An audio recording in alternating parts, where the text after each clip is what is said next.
Hour mini blog. నేను night 3 గంటల వరకు కష్టపడి వేసిన ముగ్గు ఇదే. న్యూ ఇయర్ వచ్చేసినా సరే మాకు న్యూ ఇయర్ రాయడం కంప్లీట్ అవ్వలేదు. మా అమ్మ నేను కలిసేస్తేనే నైట్ 3 అయింది. అదే నేను ఒకదాన్ని వేస్తుంటే కదా నెక్స్ట్ న్యూ ఇయర్ కూడా వచ్చేదేమో. ఈ ముగ్గు మొత్తం కంప్లీట్ అవ్వడానికి 2.5 గంటలు టైం పట్టింది. హాయ్ ఏముందిలే 2.5 గంటలు టైం పడడానికి ముగ్గులో అని అనుకుంటారేమో. నేను ఏ పని చేసినా పర్ఫెక్ట్ గా చేయాలనుకుంటాను. అలాగే ఇది కూడా అందుకే 2.5 గంటలు టైం పట్టింది. ఎందుకంటే ఈ అందమైన ఇద్దరు అమ్మాయిలు ఉన్నారు చూడండి, వాళ్ళిద్దరు హెయిర్ స్టైల్ సెట్ చేయడానికి టైం పట్టేసింది. వీడియోలో ఎలా కనిపిస్తుందో తెలియదు కానీ రియల్ గా అయితే హెయిర్ చాలా పర్ఫెక్ట్ గా అండ్ న్యాచురల్ గా వచ్చింది. కష్టానికి తగ్గ ఫలితం ఎప్పుడు వస్తుందంటే ఆ కష్టాన్ని గుర్తించినప్పుడే. ఏంటి కష్టాలు ఫలితాలు అని పెద్ద పెద్ద మాటలే మాట్లాడుతున్నావు, ఆఫ్టర్ ఆల్ ముగ్గే కదా అని అనుకుంటారేమో. కానీ పని ఎంత చిన్నదైనా పెద్దదైనా ఆ పని కోసం మనం పెట్టే ఎఫర్ట్స్ ఇంపార్టెంట్.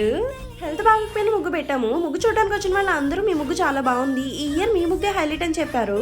పడి ప్రాక్టీస్ చేసి నైట్ అంతా పడుకోకుండా మరీ పెట్టాము. కానీ పొద్దున్న లేచి చూసేసరికి మా 2.5 గంటల ముగ్గు ఇలా కనిపించింది. ఏంటా అని చూస్తే మా టామీ వెళ్ళి ఈ ముగ్గులోనే పడుకుంటుంది. Anyhow happy new year అంతే. Video bye.